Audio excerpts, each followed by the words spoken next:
Hello everyone, कैसे हैं आप सभी।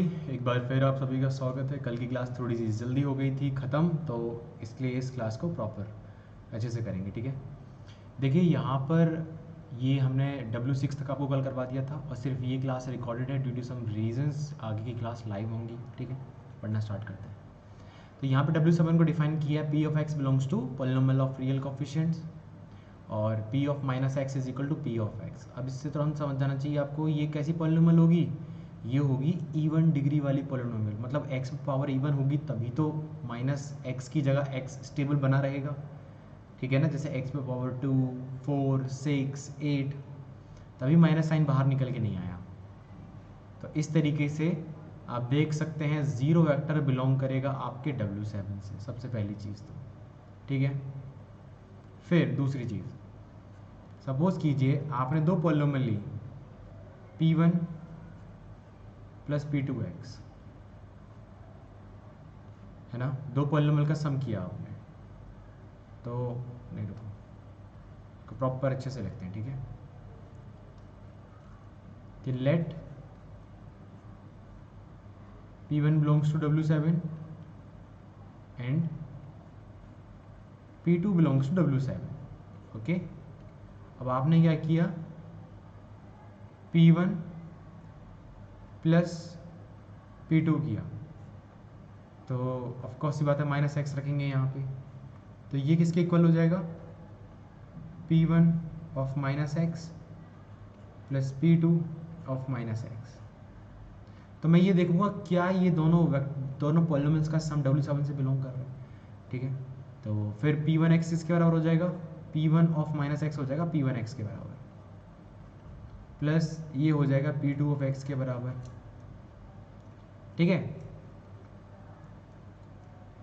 तो इसको जब और अच्छे से देखेंगे तो इसको लिख सकते हैं P1 plus P2 of minus x, यानी कि आपका P1 प्लस P2 कहाँ से बिलोंग कर गया, W7 से बिलोंग कर गया, क्योंकि W7 की प्रॉपर्टी को सेटिस्फाई कर गई, सॉरी माई प्लस एक्स। ठीक है ना, तो वेक्टर एडिशन की प्रॉपर्टी सेटिस्फाई हो रही है। स्केलर मल्टीप्लिकेशन, आप लैम्बडा का मल्टीप्लाई कीजिए बाहर से, देखो वेक्टर एडिशन की प्रॉपर्टी यहाँ सेटिस्फाई हो गई है। और कोई क्या स्केलर मल्टीप्लिकेशन की property, lambda into p of minus x is equal to lambda of p of x. ठीक है ना, तो ये हो जाएंगे सब स्पेस। तो इसका मतलब क्या है, वेक्टर एडिशन। अब देखो यहाँ पे भी कोई फर्क नहीं पड़ रहा है लैम्बडा से, क्योंकि माइनस का जो अंदर साइन है वो एज इट इज़ यहाँ पे भी गायब है, मतलब जो साइन है वो बाहर आ नहीं रहा है। अगर आप किसी इवन पॉलिनोमियल में किसी स्केलर का मल्टीप्लाई करते हो उस पर कोई फर्क नहीं पड़ता है। ठीक है ना, इसके बाद ये कहाँ बना रहेगा, इसमें से ये W7 से ही बिलोंग करेगा। सो इन शॉर्ट हम कह सकते हैं कि W7 इज अ सब स्पेस। अब देखो हो सकता है किसी को यहाँ पे इस तरीके से एकदम विजुअलाइज ना हुआ, तो ऐसे समझो इसको कि P1x को क्या मान सकते हैं, P1x होगा कुछ ऐसा कि x की पावर मतलब x की power 2n type, P of x ऐसा कुछ होगा x की पावर 2n। ठीक है, P2x कैसा होगा, x की पावर 2m टाइप। अब इसमें आप देखो ये दोनों की दोनों प्रॉपर्टियाँ सेटिस्फाई करेंगे। P ऑफ x की जो वैल्यू है, आप P ऑफ x की जगह माइनस एक्स रख दो, सेम रहेगा। इसमें भी P ऑफ x की जगह मतलब x की जगह माइनस एक्स रख दो, इट विल सेम, क्योंकि पावर कैसी है, पावर तो इवन है। तो दोनों के दोनों W7 से बिलोंग कर रहे हैं, क्योंकि दो रैंडम आपने पॉलिनोमियल ले ली। ठीक है, दोनों का अगर सम कर दोगे ना, P1 plus P2 of x, ये क्या बन जाएगा, x की पावर 2n प्लस x की पावर 2n। कोई बच्चा कहे सर कैसे, तो x की जगह माइनस एक्स रख दो। अगर आप x की जगह माइनस एक्स रख दोगे तो माइनस एक्स यहाँ रख दो, माइनस एक्स यहाँ रख दो, पावर इवन है तो कैसा हो जाएगा, दोबारा से वो माइनस वैनिश हो जाएगा। मतलब किसी बच्चे ने, कोई बच्चा कहे सर मैं तो P1 plus P2 of minus x रखना चाहता हूँ, माइनस एक्स की power 2n plus minus x की power 2m is equal to x की पावर 2n प्लस एक्स की power 2n, p1 plus p2 of x। Is that thing clear? बताइए, यहाँ तक क्लियरिटी है?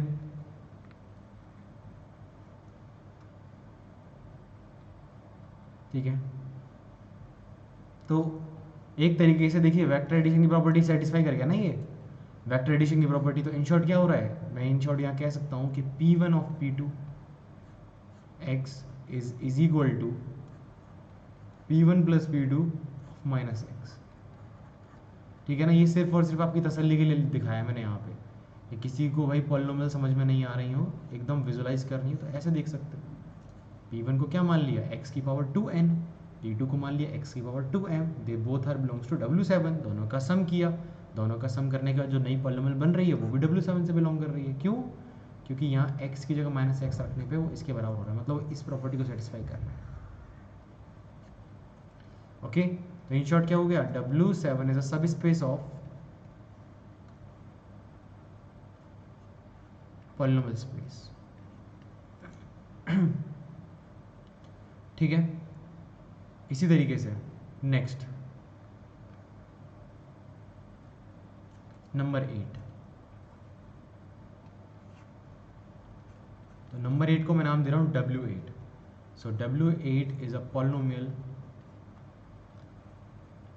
ऑफ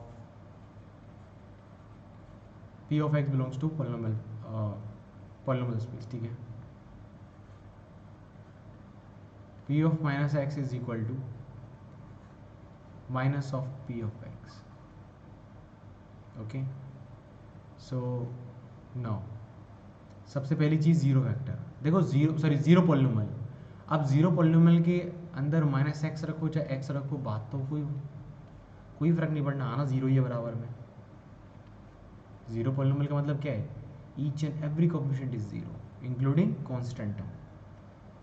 तो ये क्या हो जाएगा, जीरो। और जीरो कहाँ से बिलोंग कर रहा है बताइए, इसका मतलब क्या, देखो एक तरीके से जो जीरो पॉलिनोमियल है वो इस कंडीशन को सेटिस्फाई तो कर रही है जीरो पॉलिनोमियल। तो वो कहाँ से बिलोंग करेगी, W8, मतलब जीरो वेक्टर तो बिलोंग कर रहा है। ठीक है, अब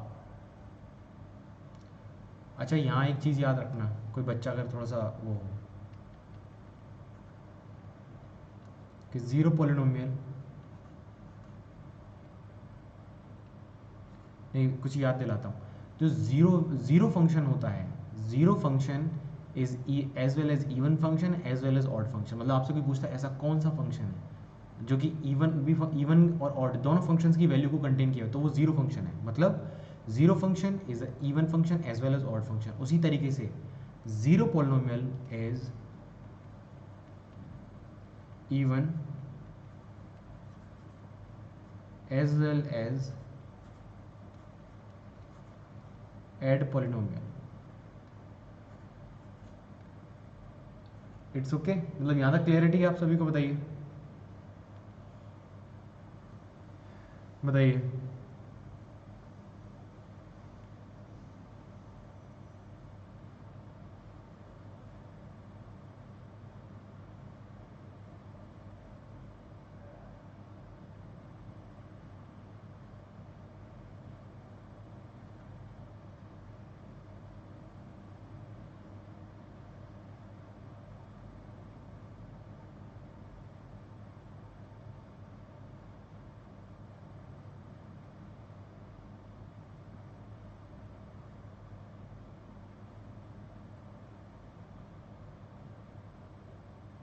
एक मिनट रुक जाइए।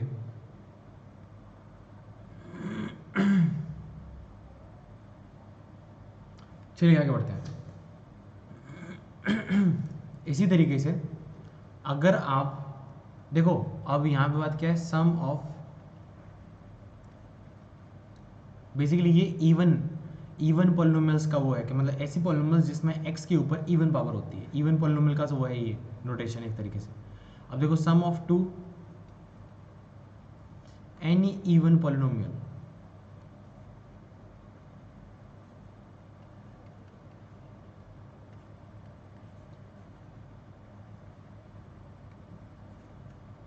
Is even.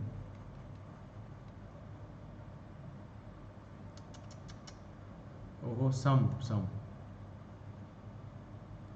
ठीक है ना।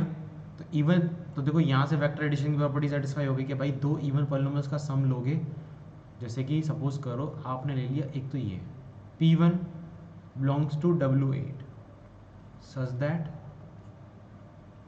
P1 of minus x is equal to minus of P of x, P2 belongs to W8 such that P2 of minus x is equal to minus of P2x. Okay, तो अगर आप इनका vector addition करते हैं तो suppose करो आपने किया P1 plus P2 of x, आपने क्या किया x की जगह माइनस एक्स रख दिया यहाँ पे, then it can be written as P of minus x plus P2 of minus x minus of P1x minus of P2x। Minus का साइन बाहर निकल के आ जाता है ना, तो इसको क्या लिख सकते हैं, minus of P1 plus P2। तो आपको नहीं लगता ये वेक्टर एडिशन की प्रॉपर्टी सेटिस्फाई हो गई यहाँ पे? बताइए किसी को अगर ये लग रहा हो कि सर मैं तो इस एक लाइन को मुझे समझ में नहीं आ रही, आप तो प्रॉपर करके देखो, तो ये रही वेक्टर एडिशन की प्रॉपर्टी।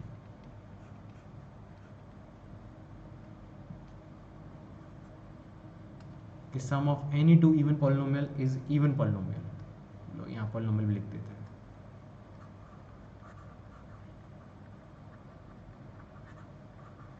ओके, यहाँ तक मैं उम्मीद करता हूँ सभी को क्लियरिटी होगी बिल्कुल। अब नेक्स्ट आगे बढ़ते हैं। अब इवन पॉल देखो वेक्टर एडिशन हो गया, स्केलर मल्टीप्लिकेशन पे भी जाते हैं। क्या आपने किसी लैम्बडा का मल्टीप्लाई किया P1 ऑफ माइनस एक्स में, तो माइनस एज इट इज बाहर आ जाएगा। लैम्बडा से कोई फर्क नहीं पड़ा स्केलर से, तो इसका मतलब क्या हो गया, सच दैट कि if sorry P1 if P1x belongs to W8 then lambda into P1x भी कहाँ से बिलोंग करेगा, W8 से बिलोंग करेगा, where lambda is a scalar. Okay, lambda क्या है, लैम्बडा स्केलर है।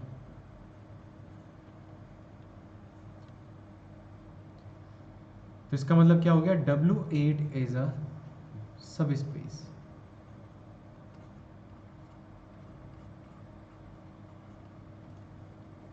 चलिए अब आगे बढ़ जाते हैं। वैसे अब मुझे लग रहा है कि आई थिंक लाइव क्लास में ही ज़्यादा मज़े आते हैं मुझे भी पढ़ाने में,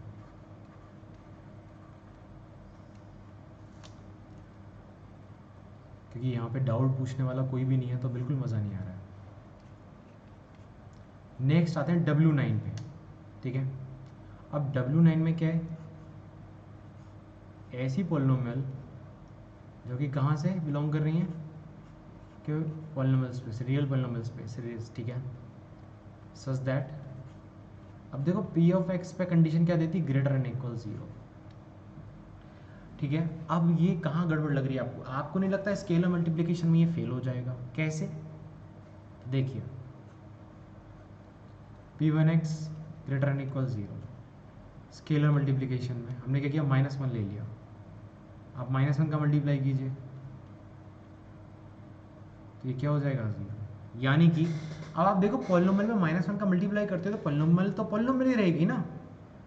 आप बताइए, तो ये तो पॉलिनोमियल ही रहेगी ना। तो आफ्टर स्केलर मल्टीप्लिकेशन क्या हो गया, minus of P of x does not belongs to W9 implies closure property fail।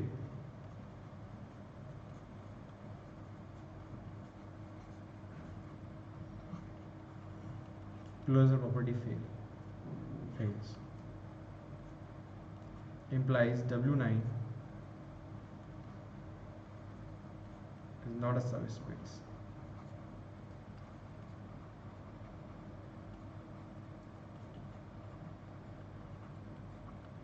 Okay, यहाँ तक क्लियरिटी है ना?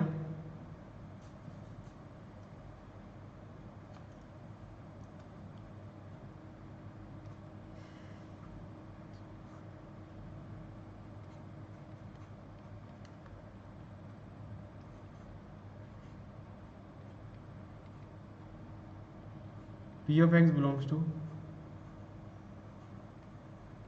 this. Again, P of x is less than equal 0, where 0 vector belongs to W at 10. अब देखो 0 vector तो belong कर रहा है, बट आपने अगर स्केलर मल्टीप्लिकेशन की प्रॉपर्टी देख ली, बट इन स्केलर मल्टीप्लिकेशन, आपने क्या किया, -3 का मल्टीप्लाई कर दिया P ऑफ x में, तो इक्वालिटी बदल जाएगी। इम्प्लाइज कि अब ये क्या हो गया, now this is doesn't belongs to W10, मतलब क्लोजर प्रॉपर्टी फेल हो चुकी है।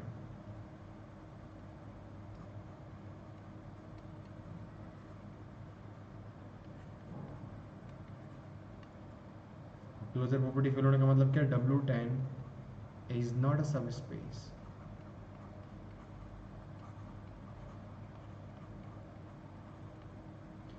बताइए कोई दिक्कत, परेशानी, तकलीफ यहां तक? आगे बढ़े। 11,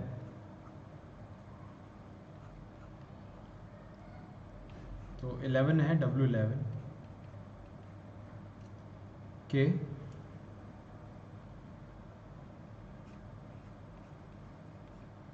P of x belongs to R of x, so is that P of 0 is equal to 1. So now अब आपको पता करना है क्या ये सब स्पेस बनाएगा। सबसे पहली चीज तो 0 वेक्टर मिसिंग है इसमें, ध्यान से देखो, मतलब आप 0 वेक्टर में क्या होता है, P of x is equal to 0, यहाँ पे तो आपने 0 रखने पे भी ये 1 आ रहा है। ध्यान से देखो, 0 वेक्टर की खासियत क्या होती है, P of x is equal to 0, लेकिन मैं ये देख रहा हूँ कि यहाँ पे तो आपने 0 रख दिया पॉलिनोमियल में, तब जाके भी ये 1 आ रहा है। इन दैट केस अगर आप 0 वेक्टर बनाने की कोशिश, देखो 0 वेक्टर में होता क्या है, x की जगह 0 रख दो, this is equal to 1, which is does not equal to 0, implies 0 vector missing है, 0 vector doesn't belongs to W11, ठीक है ना। इसका मतलब क्या हुआ, 0 वेक्टर मिसिंग हो गया तो ना तो मतलब वेक्टर एडिशन की प्रॉपर्टी सेटिस्फाई होगी, क्यों, अगर v होगा मतलब P ऑफ x होगा तो उसका नेगेटिव पॉलिनोमियल एग्जिस्ट नहीं करेगा, बिकॉज 0 वेक्टर नहीं है, तो क्लोजर प्रॉपर्टी फेल हो चुकी है। आपको पता है ना ये कि चीज़ कि 0 वेक्टर के फेल होने की वजह से वेक्टर एडिशन की प्रॉपर्टी फेल हो जाती है, मतलब ऑफकोर्स अगर कोई पॉलिनोमियल P ऑफ x होगी तो 0 वेक्टर एग्जिस्टेंस नहीं कर रहा है, तो इसका मतलब -P ऑफ x एग्जिस्ट नहीं कर रही है। ओके, बाय द वे इसमें और भी बहुत सारी कंडीशंस फेल हो रही हैं, जैसे कि कंडीशन क्या, P of 0 is equal to 1, अगर आपने पॉलिनोमियल में क्या किया, दो पॉलिनोमियल्स का ऐड कर दिया आपने, P of 0 is equal to 1, P1 of 0 is equal to 1 and P2 of 0 is equal to 1, और फिर आपने क्या किया, इन दोनों को सम किया, तो P1 plus P2 of 0 is equal to क्या बन जाएगा, 2 बन जाएगा। और इसका मतलब क्या हो गया कि this P1 plus P2 of x doesn't belongs to W11, क्योंकि पॉलिनोमियल की खासियत क्या, पॉलिनोमियल पे 1 आ रहा है, अब दो पॉलिनोमियल का सम भी तो पॉलिनोमियल बनेगा, लेकिन दो पॉलिनोमियल्स को सम करने के बाद यहाँ पे 2 आ गया, इसका मतलब P1 प्लस P2 इस प्रॉपर्टी को सेटिस्फाई नहीं कर पा रहे हैं, तो P1 plus P2 doesn't belongs to W11, so implies W11 is not a subspace. Closure property fail हो गई है यहाँ पे, ठीक है ना, लिख देते हैं closure property fails, so W11 is not a सब स्पेस।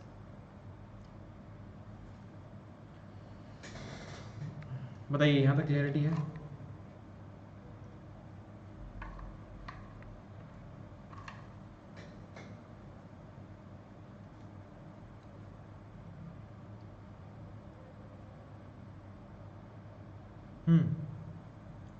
यहाँ तक क्लियरिटी है ना सभी को? अब next,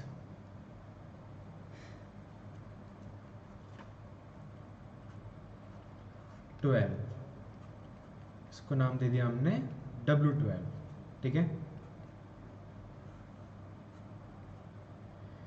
So P of X belongs to R of X such that P of 0 is equal to 0, okay.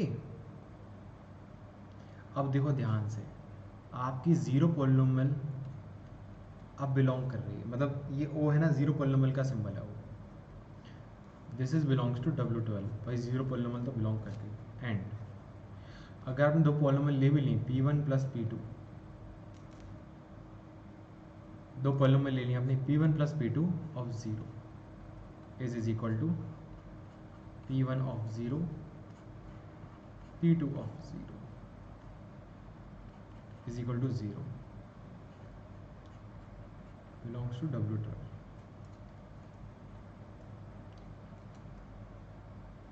ठीक है। आपने लैम्बडा का मल्टीप्लाई कर दिया P ऑफ 0 में, तो क्या बन गया 0, बिलोंग्स टू W12, मतलब स्केलर मल्टीप्लिकेशन की प्रॉपर्टी भी सेटिस्फाई कर रही है। आप 0 में लैम्बडा का मल्टीप्लाई करो 0 ही रहेगा, इसका मतलब W12 is a subspace of real polynomials, ठीक है। यहाँ तक क्लियरिटी है? अब आते हैं नंबर 13 पे,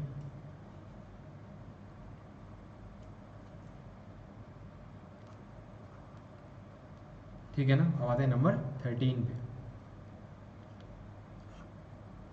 नंबर 13 है, सब स्पेस है W13, इसको डिफाइन किया कुछ इस तरीके से, a plus x square where a belongs to Q। अब ध्यान से देखो, x का कोफिशिएंट क्या है, x का कोफिशिएंट तो 1 है, ठीक है। तो आपने मान के चला कि चलो मैं एक पॉलिनोमियल लेके चल रहा हूँ, p of x is equal to x square plus a। तो आप में से एक बच्चा है, उसने क्या किया, 2 का मल्टीप्लाई कर दिया स्केलर मल्टीप्लिकेशन के लिए, तो अब ये क्या बन गया, 2x square plus twice of a. अब एक्स स्क्वायर का कॉफिशिएंट 1 चाहिए था मुझे अकॉर्डिंग टू W13, लेकिन ये 1 नहीं रहा, तो implies this doesn't belongs to W13। इसका मतलब क्या हुआ, स्केलर मल्टीप्लिकेशन की प्रॉपर्टी फेल हो चुकी है। अगर स्केलर मल्टीप्लिकेशन की प्रॉपर्टी फेल हो चुकी है, it means closure property fail हो गई।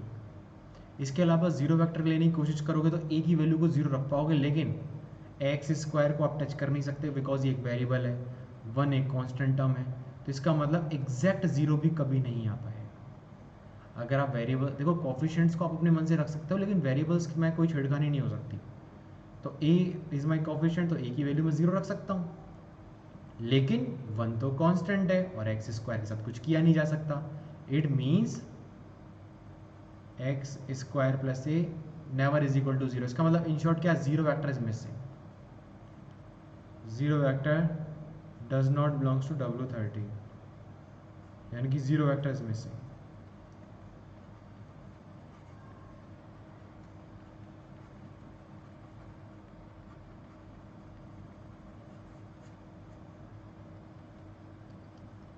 ठीक है ना, zero vector is missing implies that implies W13 is not a subspace, okay।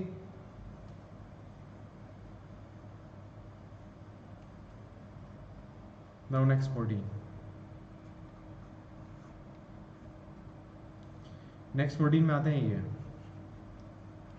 कि ए एक्स इस ओके, तो W14 नोटेशन तो दे देते ज़रा इसको। So W14 is what, a x square plus b x plus c, such that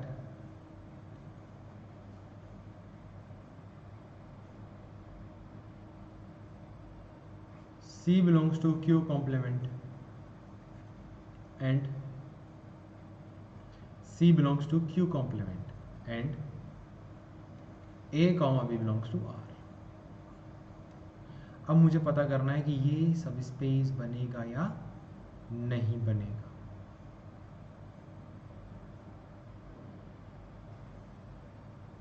ठीक है,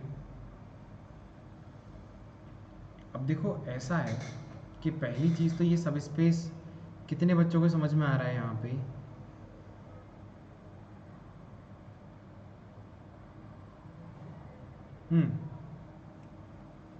कि सब स्पेस बनेगा या नहीं बनेगा। ये सब स्पेस नहीं बनेगा। अभी क्वेश्चन थोड़ा बारीक हो गया। क्यों? इसमें क्लेम कर दिया C belongs to Q complement, मतलब C एक इरेशनल नंबर है। तो आप में से ही एक होशियार बालक ने बोला कि सर एक पॉलिनोमियल बनाते हैं। मैंने कहा ठीक है बनाते हैं। उसने कहा 2x square plus 3x plus √3। मैं कहूँगा वेरी गुड, अच्छी बात है, अच्छी पॉलिनोमियल बनाई है। फिर उसने कहा सर एक और, तो ये कहाँ से बिलोंग कर रही है? ये ऑफकोर्स W14 से बिलोंग कर रही है। फिर उस बालक ने कहा कि सर एक और पॉलिनोमियल बनाते हैं। मैंने कहा ठीक है बनाओ। उसने कहा x square plus 5x minus के √3। मैं कहूँगा भाई माइनस √3 प्लस 1। एक मिनट रुक जाओ।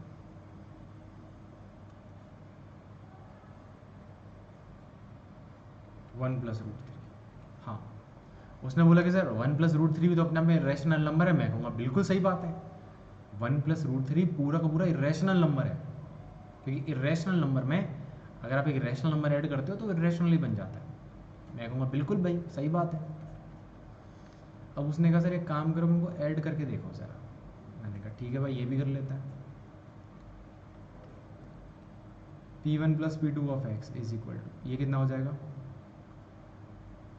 3x square plus 8x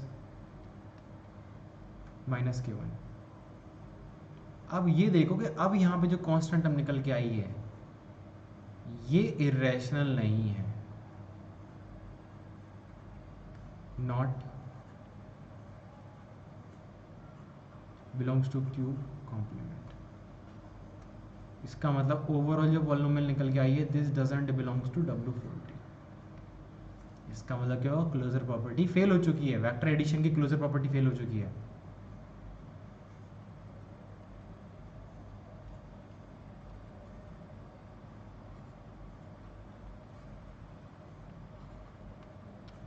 implies W14 is not a subspace।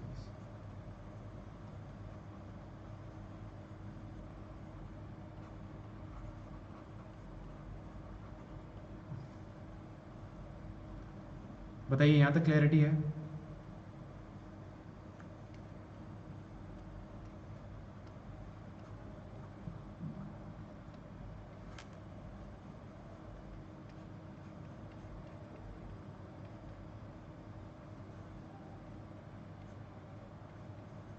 So P of x belongs to Rx, है ना? अब यहाँ पे देखो कंडीशन डाल दी, P of 0 is equal to P of 1 is equal to 0।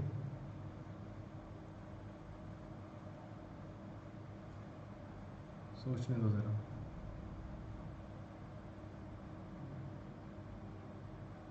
ठीक है, यहाँ पे कंडीशन डाल दी है। चलो इसको P of 0 ना डाल के P of 2 डाल देते हैं, ठीक है ना? P of 1 and P of 2। तो मैं कहूँगा बिल्कुल जी अच्छी बात है ये तो इसका मतलब पता है क्या है? इसका मतलब ये है जो ये पॉलिनोमियल है इसमें दो रूट हैं, 1 और 2 इंक्लूडेड हैं, मतलब अगर कोई चाहे तो p ऑफ x को ऐसे लिख सकता है, x माइनस 1 x माइनस 2, मतलब p1x is equal into g of x.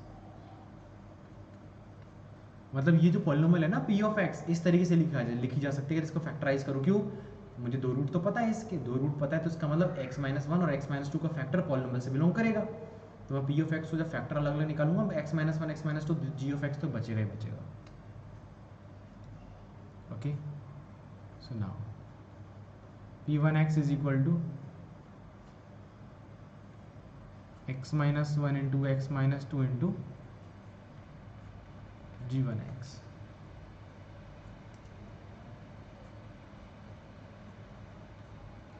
p2 of x is equal to x minus 1 x minus 2 into g2 of x।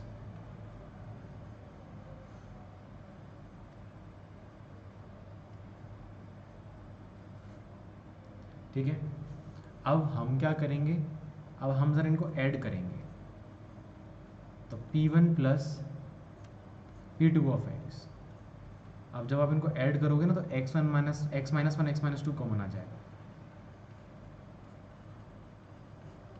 और यहाँ पे क्या आ जाएगा, g1 plus g2 of x। ठीक है, तो अब ध्यान से देखो, आपका जो p1 ऑफ p2 है ना, अगर आपने अब यहाँ पे 1 रखा, मतलब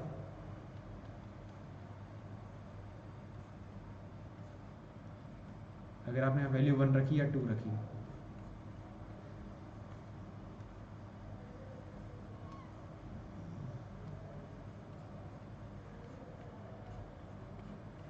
इसकी वैल्यू भी 0 आ जाएगी। ठीक है, इसका मतलब क्या है, आप एक तरीके से दोनों की दोनों ही प्रॉपर्टियाँ सेटिस्फाई हो रही हैं, तो यानी कि p1 प्लस p2, देखो यही तो दो कंडीशंस थी कायदे से पॉलिनोमियल्स की, दोनों सेटिस्फाई हो गई। मतलब अगर p1 और p2 के रूट्स क्या क्या आ रहे थे, p1 और p2 के रूट्स आ रहे थे 1 और 2, तो p1 प्लस p2 के रूट्स भी 1 और 2 ही आएंगे। इसका मतलब p1 plus p2 of x कहाँ से बिलोंग कर गया, W15 से। देखो किया कुछ नहीं है, ये इसका मतलब ये है पॉलिनोमियल का एक रूट 1 निकल के आएगा, पॉलिनोमियल का एक रूट 2 निकल कर आएगा, इसका इज इक्वल टू 0 का मतलब यही तो होगा। अगर आपने सोचा ना, इसका मतलब क्या है, पॉलिनोमियल के पास x माइनस 1 का एक फैक्टर है, आपने x की वैल्यू 1 रखी, मतलब पक्का x माइनस 1 का फैक्टर है, x की वैल्यू 1 रखो तो सीधा 0 हो जाएगा ये फैक्टर, और ये वाला फैक्टर x की वैल्यू 2 रखने पे 0 हो जाएगा। तो मैंने तुरंत पता कर लिया p ऑफ x को तोड़ा जा सकता है x माइनस 1 x माइनस 2, और ये बची हुई बाकी पॉलिनोमियल को g ऑफ x मान लिया मैंने दोनों को ऐड किया, ऐड करने पे मुझे पता लगा कि अभी भी ये फैक्टर एज इट इज सलामत है, तो इसका मतलब x की वैल्यू 1 रखने पे 0 हो रहा है, x की वैल्यू 2 रखने पे 0 हो रहा है, तो यानी कि p1 प्लस p2 के फैक्टर के रूट्स भी 1 और 2 आ रहे हैं, तो यानी कि वेक्टर एडिशन की प्रॉपर्टी तो सेटिस्फाई हो गई। अब स्केलर मल्टीप्लिकेशन की प्रॉपर्टी, ठीक है ना, मतलब अब स्केलर मल्टीप्लिकेशन प्रॉपर्टी देख लेते हैं कि सपोज करो अगर आपने p ऑफ x को इस तरीके से लिख लिया, p of x is equal to x minus 1 into x minus 2 into g of x। ठीक है ना,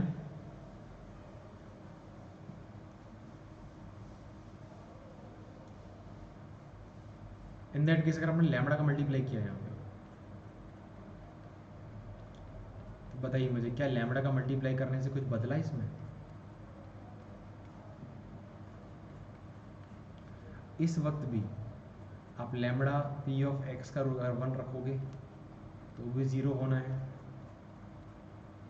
तब भी 0 होना है। बताइए कोई दिक्कत परेशानी तकलीफ किसी भी बच्चे को बताओ,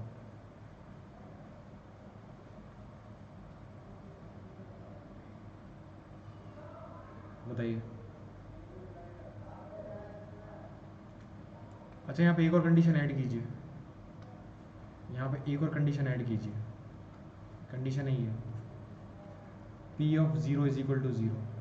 अगर p ऑफ 0 ऐड नहीं करेंगे ना तो ये फेल हो जाएगा, मतलब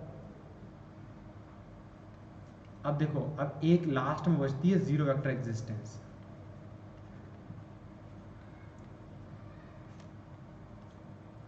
कि पी ऑफ जीरो रखने पे जीरो आ रहा है, मतलब जीरो वेक्टर।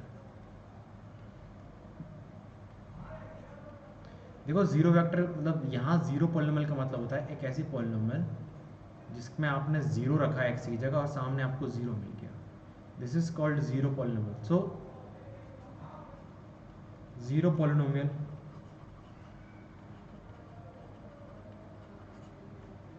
तो इसको ऐसे लिख दो, पी ऑफ जीरो मत लिखो, इसको सिर्फ ऐसे लिखो पॉलिनोमियल। तो जीरो पॉलिनोमियल मतलब p of zero is equal to zero आना चाहिए। चलो मैं लिख देता हूँ, p of zero is equal to zero, या फिर जीरो वेक्टर के मतलब इसको सिंबल कैसे बनाते हैं कि आपने पॉलिनोमियल ले ली, उसमें एक्स की जगह जीरो रख दी, सामने जीरो आ गया, तो जीरो पॉलिनोमियल। और जीरो पॉलिनोमियल का जीरो पॉलिनोमियल ही आपकी जीरो वेक्टर होती है, जीरो पॉलिनोमियल ही जीरो वेक्टर होती है। अब आप समझे यहाँ पे आपको एक छोट, इसका मतलब क्या हो गया कि W कौन सा था ये 17 15, W15 इज अ सब स्पेस, ठीक है ना, W15 इज अ सब स्पेस। अब समझने वाली मुझे बात पता है क्या थी, अगर मैं इस टर्म को यहाँ से उड़ा देता ना, अगर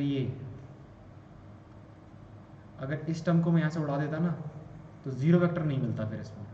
मतलब इसी को थोड़ा मॉडिफाइड करके लिखते हैं, देखो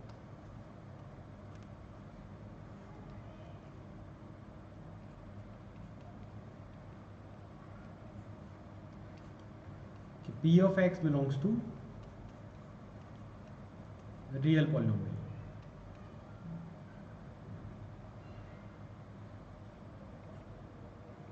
P of 1 is equal to P of 4 is equal to P of 5 is equal to 0। Then अब देखो सेम वही, अब इसमें क्या, इसमें मैं तीन फैक्टर्स वो दिखा दिए मैंने। अच्छा एक मिनट रुको, अगर यहाँ पे जीरो और इंक्लूड करोगे ना, जीरो और इंक्लूड करोगे तो यहाँ पे एक सिंपल एक्स भी आ जाएगा। जीरो ऐड करने का मतलब क्या है, एक्स माइनस जीरो, ठीक है ना, तो सिंपल एक्स भी आ जाएगा ऊपर की तरफ। हाँ तो मैं क्या कह रहा था, अब देखो आपने तीन इसमें ये कर लिए, ठीक है ना, तो वो आप इस पॉलिनोमियल को ऐसे लिखोगे, ऐसे x minus one, x minus four, x minus five into g of x. अगर ध्यान से थोड़ा देखोगे तो समझ में आएगा कि अब यहाँ पर जीरो वेक्टर मिसिंग है, यहाँ पे क्या आ गया, जीरो वेक्टर मिसिंग है। क्योंकि जीरो वेक्टर की खासियत क्या होती है, p of zero is equal to डालने पे जीरो आना चाहिए, लेकिन मैं देख रहा हूँ जीरो तो कहीं रूट दिख ही नहीं रहा मुझे इसमें यहाँ पे। It means zero polynomial is missing.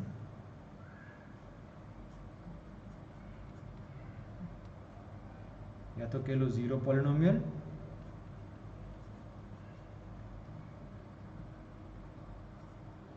या फिर कह लो जीरो वेक्टर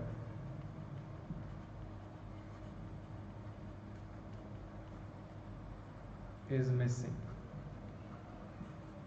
ओके, तो इसका एक ही मतलब निकलता है, W16 is not a subspace। मतलब या तो क्लोजर प्रॉपर्टी फेल हो जाए, या फिर जीरो वेक्टर गायब हो जाए, कोई भी एक कमी निकल आए, उस कमी को देख के तुरंत हम ये कह देते हैं कि भाई ये जीरो, ये सब स्पेस नहीं बनेगा। Okay 17,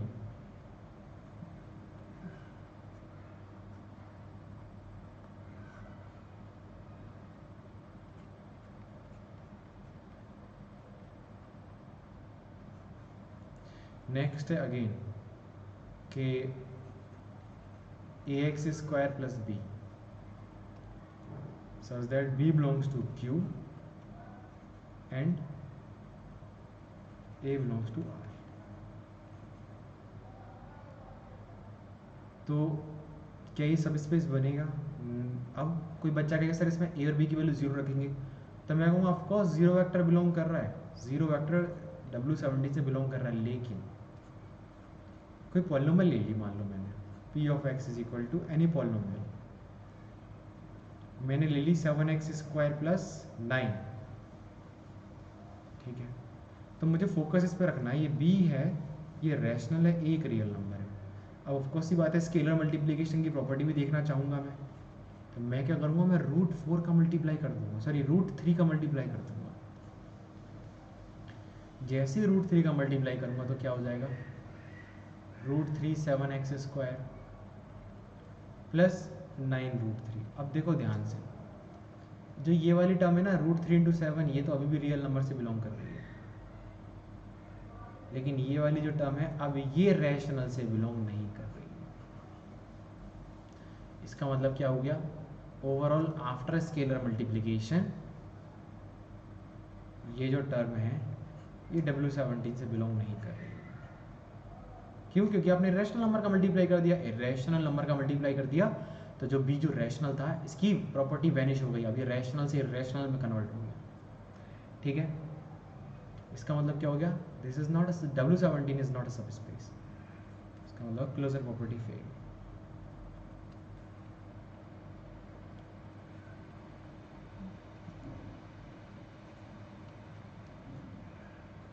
implies W17 is not a subspace. Okay,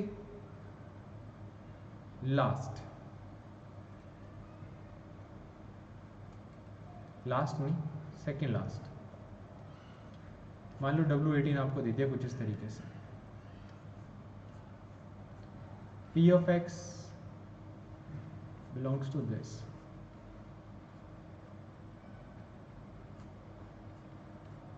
P of 0 is equal to, P of 0 does not is equal to 0, okay.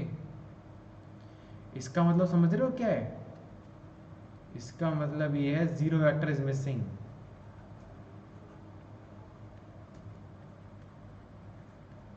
मतलब जीरो पॉलिनोमियल मिसिंग, मतलब जीरो वेक्टर मिसिंग। तो आप सीधे लिख सकते हो W18 is not a subspace.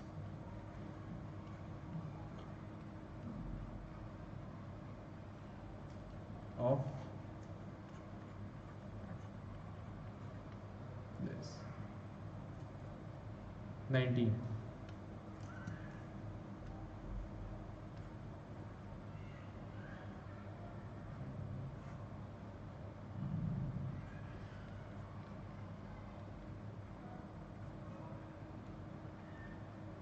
इसी तरीके से मान लीजिए एक और क्वेश्चन करवाते हैं।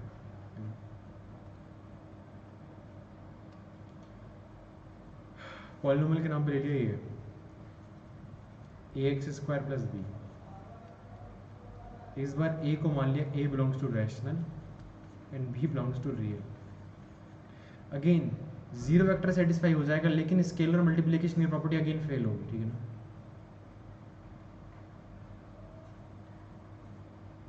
स्केलर मल्टीप्लिकेशन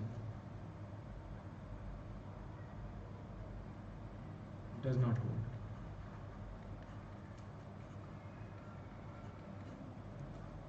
ओके, जैसे कि फॉर एग्जांपल आप मान लीजिए आपने क्या ले लिया, आपने यहाँ पे वेक्टर ले लिया 7x² प्लस 3, कहाँ से बिलोंग कर रहा है, W19 से बिलोंग कर रहा है, लेकिन आफ्टर स्केलर मल्टीप्लिकेशन आपने क्या किया, अपना √2 का मल्टीप्लाई कर दिया,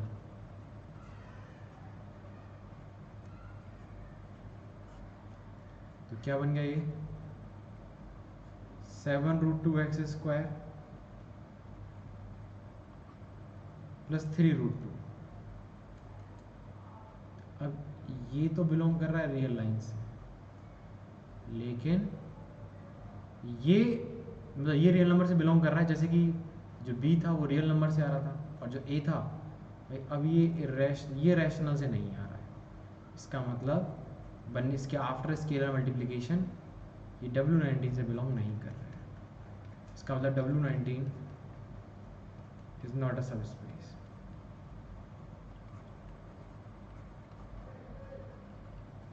खत्म, ठीक है। तो ये आपका फाइनली पॉलिनोमियल स्पेस खत्म हो गया। इससे ज़्यादा हार्ड एंड टफ क्वेश्चंस नहीं आएंगे। अब यहाँ से आगे स्टार्ट होते हैं नेक्स्ट सब सीक्वेंस ऑफ सीक्वेंसेस, मतलब सब space of sequences.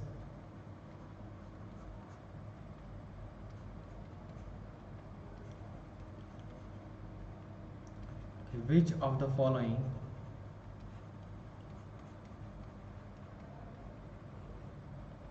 are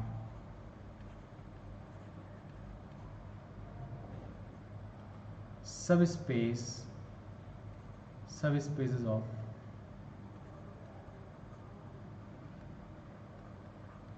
sequence space? ठीक है ना।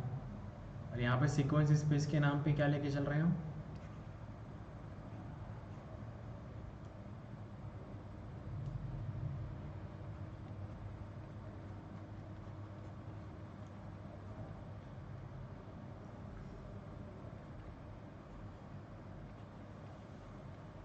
Set of all sequences where x n belongs to r। ठीक है, अब इसको करवाएंगे हम नेक्स्ट क्लास में। तो सबसे पहला यहाँ पे स्टार्ट होगा क्वेश्चन, इसको करवाएंगे नेक्स्ट क्लास में। काफ़ी इंटरेस्टिंग है ये, ठीक है ना, सीक्वेंस स्पेस अपने आप में, क्योंकि जिन बच्चों ने सीक्वेंस सीरीज पढ़ लिया है ना उनको ज़्यादा अच्छा समझ में आएगा ये। मैं कह रहा हूँ जिन बच्चों ने सीक्वेंस सीरीज पढ़ लिया उनको ज़्यादा अच्छा समझ में आएगा। जिन्होंने सीक्वेंस सीरीज नहीं पढ़ा ना उनको दिक्कत आएगी अब सही सीक्वेंस स्पेस में। इसलिए आपके पास टाइम है संडे का, अगली क्लास होगी आपकी मंडे को। ये क्लास जल्दी छोड़ने का रीज़न यही है कि एक बार सीक्वेंस पढ़ के आना। जिन बच्चों ने नहीं पढ़ा है तो सब सीक्वेंस एंड सीरीज़ वाली प्लेलिस्ट है हमारी, जो कि आपको मिल जाएगी हमारे यूट्यूब चैनल पे ही, सीक्वेंस एंड सीरीज़। तो उसमें एटलीस्ट सीक्वेंस पढ़ के आना, सीक्वेंस के बेसिक्स, सीक्वेंस होती क्या है, लिखी कैसे जाती है, उसके limit points, at least limit points तक पढ़ के आना सीक्वेंस, है ना, तभी ये समझ में आएगा। वरना इस सीक्वेंस स्पेस में बहुत भयंकर और ख़तरनाक डाउट्स आते हैं। चलिए ठीक है, तब तक के लिए thank you so much. Class अच्छी लगी हो तो कमेंट सेक्शन में कमेंट ज़रूर कीजिएगा। और लाइव क्लासेज ही होंगी, due to some special reasons ये आपकी रिकॉर्डेड क्लास अपलोड की जा रही है। आगे रिकॉर्डेड क्लास अपलोड नहीं करी जाएगी, लाइव क्लासेज ही होंगी। Thank you.